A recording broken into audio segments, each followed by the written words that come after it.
On se retrouve aujourd'hui dans le format Ce qu'elle retient, qui est un format d'épisode dans lequel je donne la parole à une femme afin de partager ce qu'elle retient d'un événement de sa vie qui lui a permis de sortir de la spirale infernale des il faut aider, je dois, tout ça dans le but de se créer une vie épanouissante. Et justement, j'ai eu le plaisir d'interviewer Florence Saul qui te partage ce qu'elle retient de son rapport à la maternité. En effet, notre société met une pression immense sur les épaules des femmes à devenir mères et plus encore à être des mamans parfaites. Ces mamans perfectionnistes doivent tout gérer sur tous les fronts et sans jamais se plaindre. De fait, combien de femmes se retrouvent perdues entre tous ces il faut et ces je dois? Combien d'entre elles n'osent pas déléguer, demander de l'aide, avoir une activité de loisir ou même se reposer de peur de passer pour une mère indigne, pas aimante, pas à la hauteur? Tout ceci impacte leur santé mentale ainsi que leurs relations familiales. Et donc, si tu es curieuse de savoir comment Florence est parvenue à retrouver de l'apaisement dans sa vie de maman, je te laisse découvrir notre échange et bonne écoute. Bienvenue dans Ce que je retiens. Si toi aussi tu en as marre des il faut et des je dois, si tu en as marre d'avoir peur d'être jugée et critiquée pour tes choix de vie et que tu souhaiterais être plus sereine au quotidien, tu es au bon endroit. Je m'appelle Camille Lebeau, je suis coach de vie certifiée et je m'appuie sur les neurosciences, l'autocompassion et la communication non violente. C'est parti. Salut Florence. Salut Camille. Est-ce que tu peux te présenter? Bah, écoute Camille, moi je suis Florence, j'ai 42 ans, j'habite en région parisienne avec, mon mari et nos 3 enfants qui ont 13 ans non 4. Je te l'ai dit tout à l'heure, 14 ans, 13 ans et 3 ans et demi. Et puis, ben, je suis ravie d'être là avec toi aujourd'hui et qu'est-ce que je fais dans la vie de tous les jours? Bah, j'accompagne les parents, mon souhait pour eux, c'est qu'ils puissent, retrouver, la paix, la complicité avec leurs enfants, mais aussi la sérénité au quotidien, parce que les parents sont souvent stressés dans leur quotidien et ça peut être, améliorer leur vie familiale ou professionnelle. En tout cas, moi je les aide sur ces 2 panels et vraiment, voilà, je suis ravie d'être là avec toi et de partager sur ce sujet, qu'on va aborder. Trop contente, moi aussi. Merci beaucoup d'avoir, accepté cette interview pour, parler justement des il faut et des je dois en ce qui concerne la maternité. La première question que je voulais te poser, c'est avant d'arriver, à être une maman, apaisée, quel genre de maman étais-tu? Qu'est-ce que tu pensais que tu devais faire en tant que maman? Quels étaient tes il faut et tes je dois? Oh là, j'ai été une maman qui est passée par plein de stades.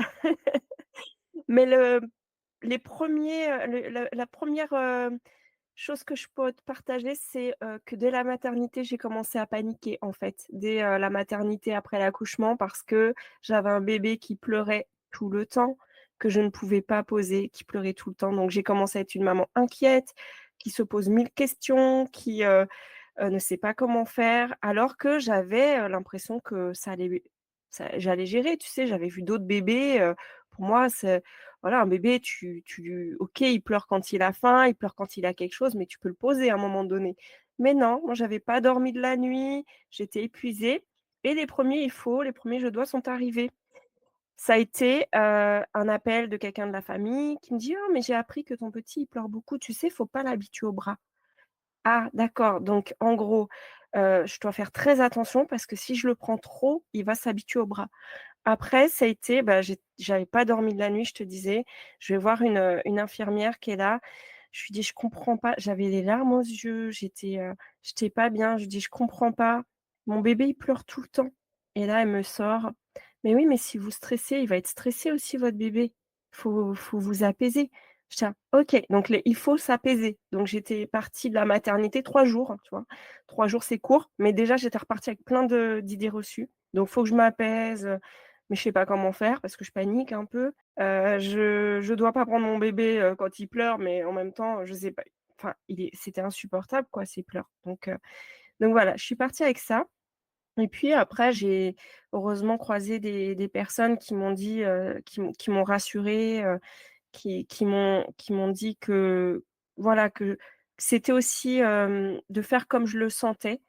Donc c'est ce que j'ai commencé à faire, mais j'avais tout le temps cette petite voix: «Et si je me trompais? Et si je faisais mal? Et si, voilà et puis tout le temps des conseils de toutes parts, donc j'avais l'impression de ne jamais être à la hauteur. Donc moi, je partais avec l'idée de: «Faut que je sois à la hauteur». Il faut que je sois à la hauteur sur tous les plans. Faut que je sois une bonne maman, faut que je sois, une bonne épouse, hein. Faut que je sois, à la hauteur dans mon travail quand j'ai repris le travail. Faut que j'arrive à tout gérer, quoi. Et puis après quand mes enfants ont grandi, après j'avais 2 enfants en bas âge, c'était, faut que je gère, sans crier, sans m'énerver, faut que je sois calme en toutes circonstances. Je gardais le «faut m'apaiser» et hem et à la fois ça m'a drivée, hein, à chercher des solutions, mais à la fois c'était une grosse pression parce que j'avais l'impression que c'était moi le problème, que c'était moi qui n'arrivait pas à faire, alors qu'en fait, c'était juste, normal aussi, dans ce que je vivais, dans ce que je traversais. Il y avait pas mal de choses qui faisaient que j'avais des émotions quoi, tout simplement et hem et j'ai appris à accepter que non, je pouvais pas être au top tout le temps, que je pouvais pas être au top partout, que c'était OK. Donc voilà, j'aurais encore plein de choses à te dire, mais en gros, il y avait, aussi le faut que je fasse mieux que mes parents. Hein, parce que mes parents, tu comprends, voilà, ils ont eu que moi, mais ils se sont séparés quand j'étais petite, ils se disputaient beaucoup, donc moi, fallait pas que je me dispute, devant les enfants, fallait voilà, il y a des injonctions que, peut-être on m'a transmises, mais il y avait aussi celles que je me mettais toute seule, parce que j'avais ma vie idéale, ma vie rêvée, tu vois? Que j'aurais voulu, qui soit parfaite et puis il y avait ce que je vivais au quotidien. Donc voilà. Je pense que j'en aurais encore d'autres à te dire, mais voilà, il y a déjà ça qui me vient spontanément. Et au niveau de ta santé mentale, là, quand tu étais en quête de la perfection, d'être la maman parfaite, Mmh mh. d'être la conjointe parfaite, d'être la meilleure sur tous les plans, comment était ta santé mentale? J'étais épuisée, j'étais, fatiguée, je m'isolais, donc ça allait de moins en moins bien, si tu veux. Hem, j'ai eu un déclic un jour en regardant une émission qui parlait du burn-out, parental, de l'épuisement, maternel et je me suis dit: «Mais je suis dedans, en fait». Donc ouais, j'ai compris parce que j'ai entendu le témoignage de quelqu'un qui en parlait. Mais je m'en étais pas rendu compte, toute seule, en fait, parce que j'avais l'impression que juste je faisais du mieux que je pouvais pour, tenir le cap, dans le quotidien et puis je savais pas comment faire autrement non plus. Mais voilà, j'avais pas non plus l'impression que j'étais tout le temps dedans. Si tu veux, il y avait des moments, je passais quand même des bons moments avec mes enfants, j'avais quand même des moments agréables, hein, j'étais pas que dans l'épuisement ou dans les cris, mais très souvent et donc je m'isolais de plus en plus et ouais, cette émission-là a été un déclic et ensuite j'en ai eu d'autres, hein, déclics, mais ça a été la première étape de prendre conscience que non, je n'allais pas bien à ce moment-là. Après il y en a une autre étape, mais Mais justement, comment est-ce que tu es arrivée à trouver de l'apaisement dans ta maternité? Par quelles étapes tu es passée? Qu'est-ce qui a été difficile pour toi? Tu dis notamment que cette émission-là, ça a été un déclic de te rendre compte que ce que tu vivais, bah, ça avait un nom. mmh, Mais, il y a eu d'autres, tu es passée par d'autres étapes parce qu'on passe pas de, je suis une maman, épuisée, dans la quête de la perfection et cetera à, bah, en fait, maintenant je vais faire ma maternité, à ma sauce, je vais me concentrer sur, mon équilibre et mon bien-être. Par quoi tu es passée toi du coup? bah, j'ai eu, plusieurs personnes qui ont été des ressources pour moi. Il y a eu une collègue à un moment qui m'a dit: «Mais tu sais, les gens ils vivent pas avec toi. Si toi tu as envie de prendre ton bébé, tu prends ton bébé, tu vois? Tu t'en fiches des autres. Si tu ressens que c'est bon pour lui, voilà» et moi j'avais quand même des peurs, hein, tu sais, j'avais quand même, les peurs que je fasse pas bien. Donc les premières étapes, c'était que j'en ai parlé. J'ai été, voir, à la PMI, une infirmière puéricultrice qui m'a dit: «Mais vous savez, si en ce moment vous êtes fatigué, la priorité c'est pas de faire, à manger, frais tous les jours, peut-être prenez des surgelés pendant un temps, lâchez-vous la grappe». J'étais là: «Ah mais merci quoi, ah mais merci». En fait, elle m'a donné des autorisations, tu vois, que je me donnais pas. Ensuite, il y avait quand même, un sujet qui était sérieux, c'est quand j'ai eu ma deuxième. Où et donc c'est là où j'étais, dans l'épuisement, où j'ai vu cette émission. C'est que je on se disputait beaucoup avec mon mari. On se disputait beaucoup et à ce moment-là, du coup, moi, je me suis dit: «Il faut qu'on fasse quelque chose». Donc c'est un «il faut» positif, du coup. Faut qu'on fasse quelque chose parce que moi, j'ai pas envie de rester comme ça et c'était un de mes sujets majeurs qui contribuait aussi sur, bah, ça va pas avec les enfants, ça va pas au quotidien, je suis déjà épuisée, ça me prenait beaucoup d'énergie.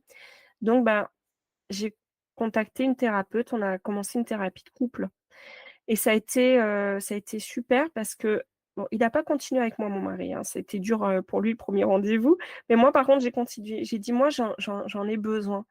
Parce que j'avais trouvé une personne qui pouvait m'écouter sans jugement, où je pouvais tout partager et qui m'a aidée à prendre conscience que j'avais besoin de prendre soin de moi.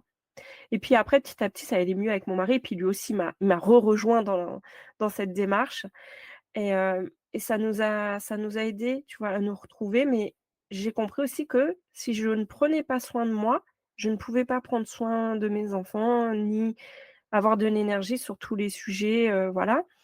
Et donc on va dire la deuxième étape, ça a été de ressortir, la tête de l'eau, quoi, de ressortir de chez moi en dehors du travail, hein. Ça a été de reprendre du temps pour moi, pour faire quelque chose qui me fait plaisir.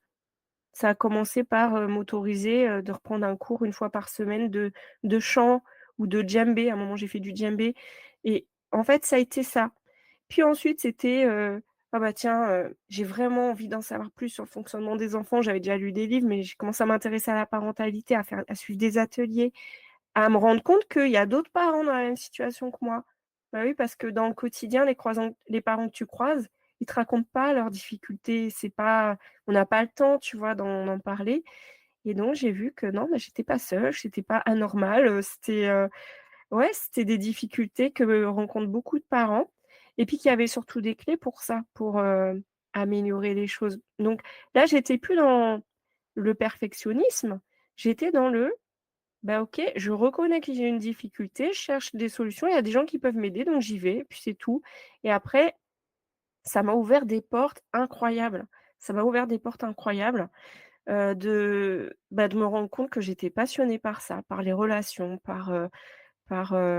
déjà prendre soin de moi. J'ai Maintenant, je peux partir une semaine, sans culpabiliser alors que je suis maman de 3 enfants, tu vois?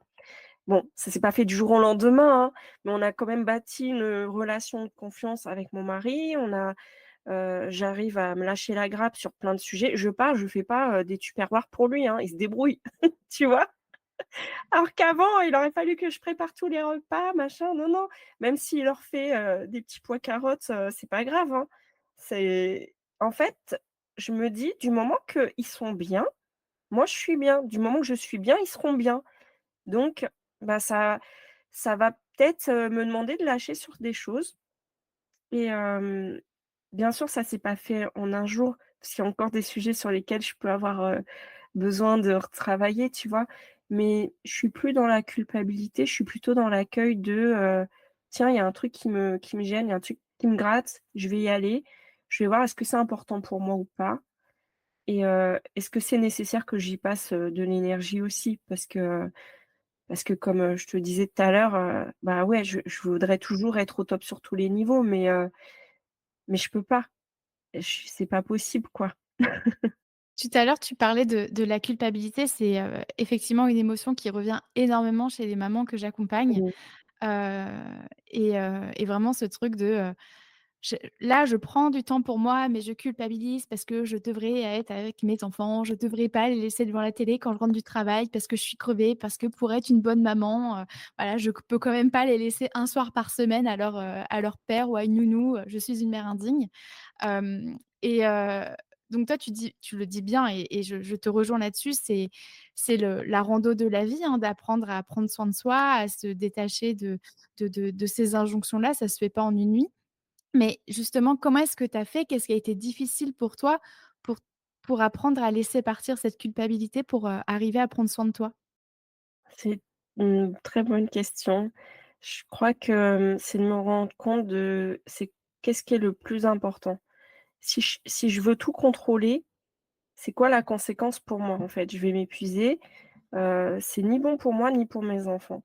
Tu vois? C'est ni bon pour, personne d'ailleurs parce que je vais être une maman irritée, je vais être une maman qui s'énerve, tu vois? Ça, c'est mon signal, moi, quand je commence à être agacée, irritée, à me fâcher pour un rien, je me dis, «Peut-être que là, je suis un peu trop dans le contrôle, je veux faire trop de choses en ce moment» et je m'écoute. Comme j'ai aussi une tendance à, comme beaucoup de parents, hein, avoir beaucoup d'activités, heu, je vais me dire: «OK, en ce moment, c'est quoi mon emploi du temps?» J'essaie de prendre du recul, tu vois? De me dire factuellement: «En ce moment, c'est quoi ma vie?» Et tu sais comment je l'ai compris ça? C'est un électrochoc.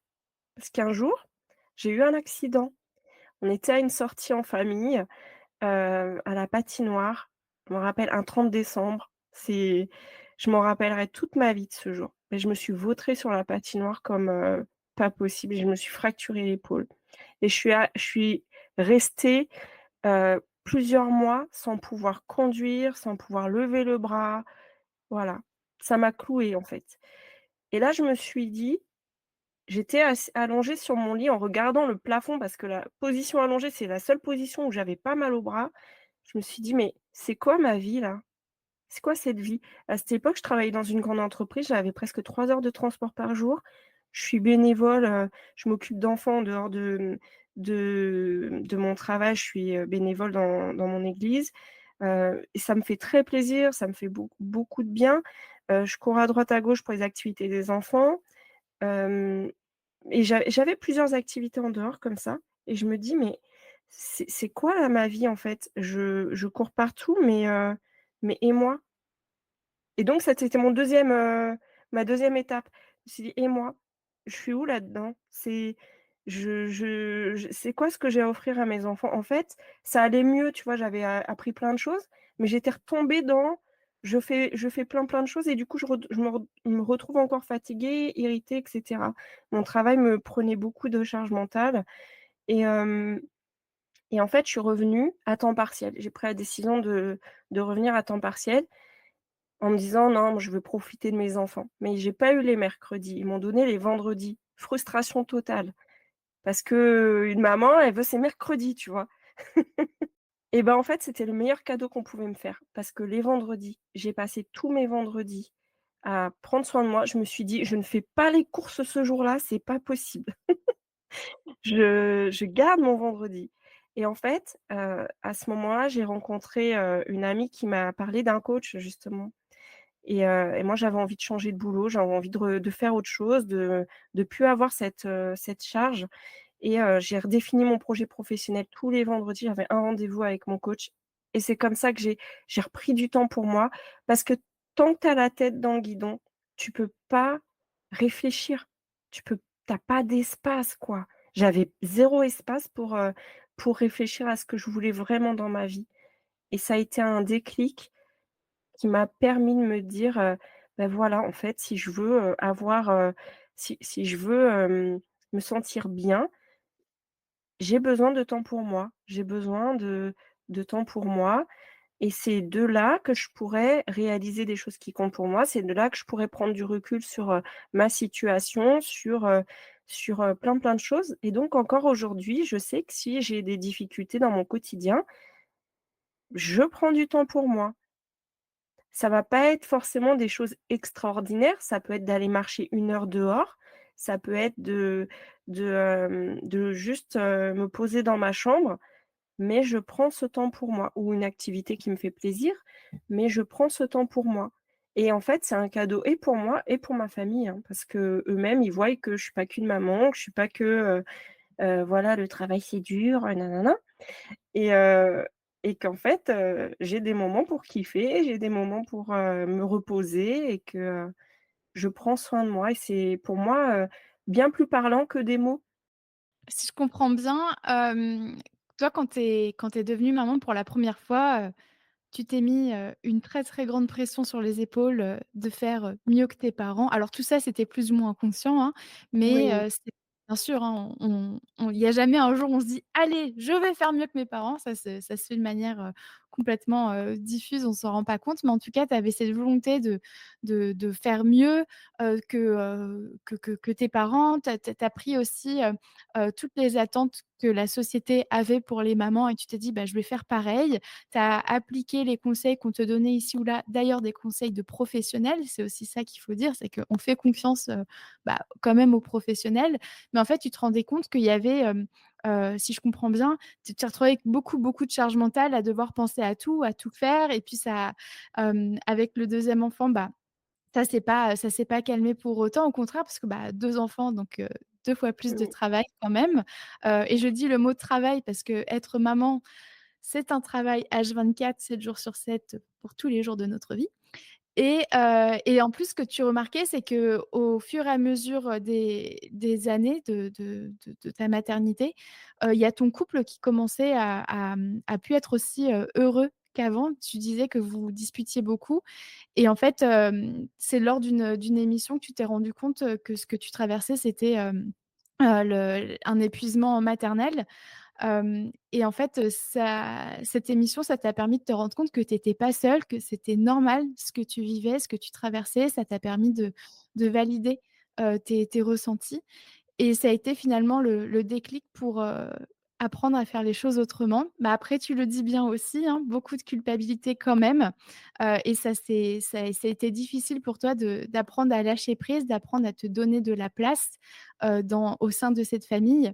Mais finalement quand tu as pu, voir les bénéfices que ça faisait chez toi et chez ta famille, le fait de prendre un petit peu de temps pour toi, bah, ça t'a permis finalement de retrouver de l'apaisement, c'est bien ça? Oui, c'est ça, dans les étapes après sur la voilà, chronologie, c'était les difficultés de couple, c'est quand mes 2 enfants étaient petits et les années après, c'est quand j'ai eu, justement, j'ai eu cet accident parce qu'en fait l'épuisement était revenu, tu vois?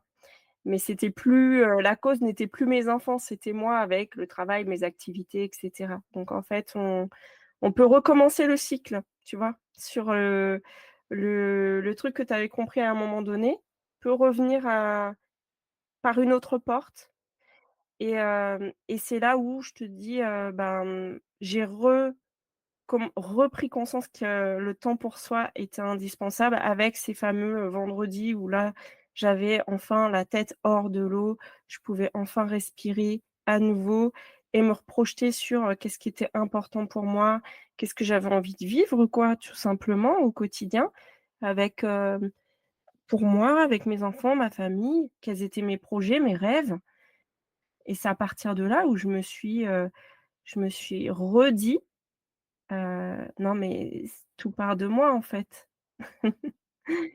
Que tu dis, qui t'a aidé à persévérer, à continuer de prendre un peu de temps pour toi, c'est de voir, de dézoomer, en fait, sur la situation et te dire: «En fait, est-ce que là, c'est vraiment important, pour moi, Mmh. pour ma famille, que ce soit moi qui m'occupe de ci ou de ça? Est-ce que c'est important pour moi et pour notre famille que, je prenne, voilà, peut-être 15 minutes, 20 minutes dans ma chambre, là, tout de suite, maintenant?» En fait, c'est cette capacité à la fois à te questionner, à te visualiser aussi dans le futur en te disant: «Bah, est-ce que là, ce serait important pour moi, est-ce qu'avec le recul, je serais contente de ça?» Est-ce qu'il y a d'autres, choses que tu as faites ou que tu t'es dites qui t'ont, aidé à et qui t'aident à persévérer dans l'idée d'être, enfin, en tout cas, sur le chemin d'une maternité apaisée? Mmh. Alors il y a le temps pour moi, ça c'est sûr, mais il y a aussi demander de l'aide. Demander, de l'aide ou trouver des ressources, extérieures. C'est-à-dire, bah, tu vois, quand j'ai fait, des ateliers parents ou quand, je me suis fait accompagner, soit en thérapie, soit en coaching, ça, c'est des espaces dans lesquels moi je grandis et ça me permet vraiment de dézoomer sur ma situation. Donc soit je le fais seule parce que j'ai mes moments à moi. Puis j'ai ma foi aussi, hein, qui m'aide beaucoup, donc je peux avoir, j'ai mes espaces avec mes groupes de prière, tout ça, où je peux parler aussi de mes difficultés. En fait, quel que soit l'endroit, je pense que c'est important d'avoir un cercle où on se sent bien, où on peut partager. Tu vois? Ça peut être, bah, dans l'entrepreneuriat, on peut avoir des groupes, avec d'autres entrepreneurs, on va parler de nos sujets du travail. Pour les enfants, je sais à quelle personne je vais m'adresser pour, tel, sujet, voilà, il y a des sujets, j'ai envie de les régler seule, je les règle seule. Et pour ma troisième, d'ailleurs, j'ai même pas attendu d'être, au bout du rouleau. Je me suis dit: «Tiens, je vais passer par l'adolescence, là, mes 2 grands, ils sont au collège». À ce moment-là, j'étais enceinte de ma troisième. Mon père et ma belle-mère m'a annoncé qu'ils se divorçaient. Je me suis dit: «Oh là, ça fait beaucoup de changements là d'un coup». Ah oui je m'étais dit: «Je me lance dans l'entrepreneuriat, je quitte mon CDI, dans une grande entreprise». Je me suis dit: «Bon, quelque chose me dit que je vais avoir des choses à traverser», donc j'ai pris rendez-vous avec une psy. Je me suis dit: «Je veux un espace où je peux parler de tout ce que je vis», tu vois? Et en fait, des fois, on attend d'aller mal pour se prendre en main. Mais moi, je me suis dit: «Non, je sais ce que je vais vivre là va me challenger et c'est OK et en fait, du coup, je l'ai même pas mal vécu parce que, je sais que j'avais des rendez-vous, je pouvais dire: «Bah, tiens, non, là, il y a ce truc, qui me prend la tête, il y a ça», et maintenant je me dis: «C'est plus un problème pour moi de» en fait, j'ai compris un truc, c'est que les montagnes russes émotionnelles, je me suis dit: «Bah, en fait, je vais toujours les vivre». Tu sais, des fois on lit sur les réseaux que les montagnes russes, c'est pas bien, enfin, en tout cas, moi, je l'interprète comme ça, que c'est pas bien, faut gérer ses émotions. Tiens, il faut gérer ses émotions. En plus, moi, je, je me dis pas: «Je suis hypersensible», mais je pense que quand je lis les caractéristiques, je me dis: «Je pourrais peut-être me mettre dans le groupe là». Heu et en fait, je me suis dit: «Bah, les émotions, les montagnes russes, en fait, je vais tout le temps les vivre. Le jour où je les vivrai plus, c'est peut-être le jour où je serai morte, en fait». Parce que tu sais, si tu vois un électrocardiogramme, voilà, là, c'est la ligne, elle est plate et plutôt que de les vivre en ayant la peur, la trouille au ventre, tu sais, je sais pas si tu as l'image là du grand 8. Tu vas faire les montagnes russes, machin et bah, au lieu de les vivre avec la trouille au ventre, moi, je veux les vivre en me disant: «OK, je vais m'amuser, je vais m'éclater. Là, il y a les montagnes russes, ouh, je vais descendre, machin, je vais lever les bras en l'air, je vais crier parce que j'ai peur un bon coup, mais je vais le passer le truc», tu vois? Et donc maintenant, c'est ça, j'accepte que, bah, la vie, elle est pas, tout le temps rose, elle est pas tout le temps facile. J'ai toujours des galères, j'ai toujours des sujets qui m'énervent, mais je m'en occupe, en fait et voilà. Après, c'est pas que c'est facile, hein, c'est que c'est accepter, tu vois? De le vivre ça et du coup, de se dire: «OK, là, j'ai quelques signaux d'alerte qui me disent que je vais pas bien, donc je m'en occupe». Moi, ce que j'entends dans ce que tu dis, c'est que finalement, tu t'es reconnecté à toi. Tu écoutes Mmh. ton corps, tu remarques ce qui se passe dans ton corps, tu écoutes, les symptômes, de Mmh. fatigue, les parties du corps qui sont plus ou moins tendues. Tu remarques aussi tes comportements quand tu dis que là, tu commences à t'énerver pour un oui, pour un non. Mmh. Tu te reconnectes à ton corps et ensuite tu es dans la curiosité vis-à-vis de toi. Tu vas pas te juger, tu vas te dire: «Tiens, pourquoi est-ce que là, j'ai mal là? Pourquoi est-ce que, là, je m'emporte en ce moment?» et finalement tu te reconcentres sur, tes besoins. Là, en ce Mmh. moment, je sens que, j'ai vraiment besoin de ralentir. Bon, bah, comment est-ce que je peux, nourrir ce besoin-là? Et tout à l'heure, tu disais justement, bah, demander à l'aide, déléguer et cetera. Tout ça, ça fait partie des étapes de l'autocompassion dont je parle très, très régulièrement sur ce podcast, pour ne pas dire dans tous les épisodes de podcast. Hem et alors toi, tu parles de l'image des montagnes russes. Moi, je parle de la rando. Alors là, vous voyez pas, mais Ah je super! montre en vidéo, le visuel d'une rando que j'utilise. Moi, je dis toujours que, bah, pour passer d'un point A à un point B, bah, c'est pas évident, faut quand même monter, on va peut-être se prendre la pluie, on aura des ampoules, un moment on crèvera la dalle, on n'aura pas assez à manger, on n'aura pas le petit truc qu'on a envie de manger et en fait, bah, la montée c'est difficile, mais la descente aussi c'est difficile et justement dans ces moments-là, l'autocompassion nous aide à franchir le cap. Toi tu disais: «Bah, si j'ai besoin de crier, je crie» et c'est justement d'être là pour soi, dans ces moments difficiles. La question que je voulais, continuer de te poser, suite à ça, c'est quand même vachement difficile de demander de l'aide, d'accord? On est dans une société où on nous dit qu'il faut qu'on fasse tout toute seule, qu'on gère tout sur tous les fronts, qu'on se plaigne jamais et cetera. C'est quand même vachement difficile pour notre ego d'accepter de devoir demander de l'aide ou de déléguer en se disant: «Bah, de toute façon, si je délègue, mais au secours, dans quel état je vais retrouver la maison? Puis, tous les coups, mes enfants vont mourir de faim, ce sera pas fait comme j'ai envie» et cetera. Hem Qu'est-ce que toi, tu te dis dans ces moments-là pour arriver à demander de l'aide ou bien pour déléguer? Qu'est-ce que tu te dis pour te ouais, te rassurer, te donner confiance? Il y a le fait que, si moi quelqu'un venait me demander de l'aide, je ferais quoi? Est-ce que je l'aiderais ou pas? Je me dis: «Bah, moi, si je peux l'aider, je l'aide, si je peux pas, je lui dirai», tu vois? Et ben, c'est ça. Je me dis: «Bah, si je vais voir, quelqu'un de confiance, hein, certes, en lui disant: "Écoute, là, j'ai besoin, de ça, est-ce que c'est possible, par exemple, de garder, les enfants? Est-ce que c'est possible?" Elle peut pas, je trouve une autre solution. C'est pas grave, en fait, tu vois? Mais si j'ai pas demandé, je me donne pas la chance. Un exemple, une fois, on a organisé une cousinade chez nous heu, on était quand même assez nombreux, hein, plus de 50. Je me dis: «Ben, je fais quoi? Est-ce que j'ose?» C'était un sujet pour moi. «Est-ce que j'ose demander à tout le monde de ramener à manger?» Bah, ouais, en fait, je l'ai fait. Mon mari m'a simplement dit: «Écoute, est-ce que si toi on te demandait de ramener à manger, ça te dérangerait?» Je dis: «Ah bah non, pas du tout, moi-même je le proposerais en fait. Je dirais: "Est-ce que je peux ramener quelque chose?" Bah voilà, bah les autres ils sont peut-être comme toi», il m'a dit. Bah ouais, ouais. Bah je vais demander si tout le monde peut ramener un truc. Voilà, et ça m'a fait moins lourd et du coup j'étais de meilleure humeur ce jour-là, tu vois? Parce que, j'ai pas, préparé pour 60 personnes. En fait, là, ce que tu dis, je trouve ça, hyper fort. C'est quelque chose que je ramène, énormément en coaching, c'est, le poids de nos projections. Mmh.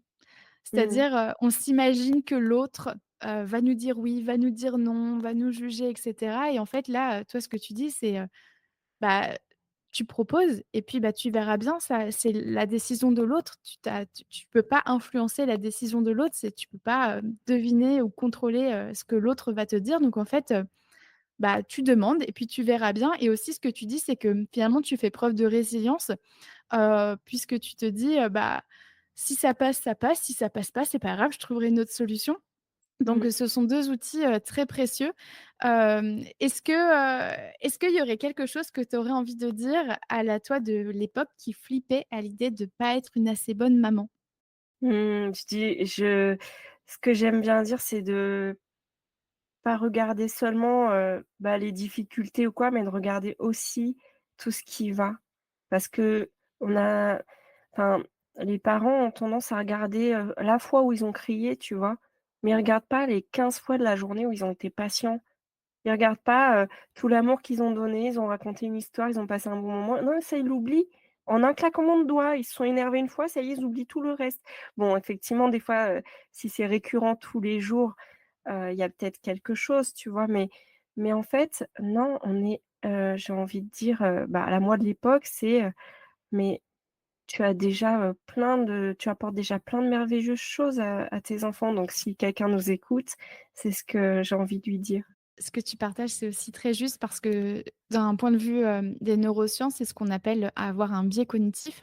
C'est le biais de confirmation. Si j'ai la croyance que, je suis pas une bonne maman et ben, je vais, regarder, ma vie de Mmh. maman avec la paire de lunettes de: «Je foire tout, je gueule tout le temps, je suis pas patiente» et cetera et donc c'est un biais, cognitif, hein, donc c'est-à-dire c'est un raccourci de pensée qu'on a toujours dans le biais de rester en vie, voilà, de maintenir l'espèce humaine en vie. Mais par contre, c'est un raccourci de pensée erroné, c'est pas la réalité. Quitte à avoir un biais de confirmation, autant l'utiliser de manière à ce que ça nous tire vers le haut et donc autant se Mmh. concentrer aussi sur ce qu'on arrive à bien faire. Parce qu'après tout, le verre, il est ni vide ni plein, il est les 2 en même temps. Merci beaucoup Mmh. pour ce rappel, c'était trop chouette.